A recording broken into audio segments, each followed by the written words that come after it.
আমরা পুরুষরা খুব অদ্ভুত। পুরুষরা কখনো সফল হতে চায় বাবা মায়ের জন্য, কখনো সফল হতে চায় প্রিয় মানুষটাকে পাওয়ার জন্য,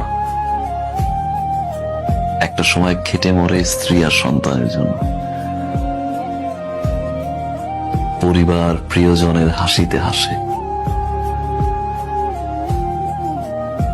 তাদের দুঃখে আবার কাঁদে। পুরুষ যখন নিজে বাঁচতে চায় তখন আর সময় থাকে না।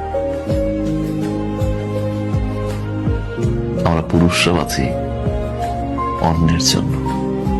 কাউকে ভালোবাসতে পারছি না আমি, কারণ আমি আপনাকে খুঁজে পাই না। আমি সেই মানুষটাকে খুঁজে পাই না যে মানুষটাকে আমি ভালোবাসি। আমি সেই মানুষটাকে খুঁজে পাই না যে মানুষটা 24টা ঘন্টা আমার খেয়াল রাখতো।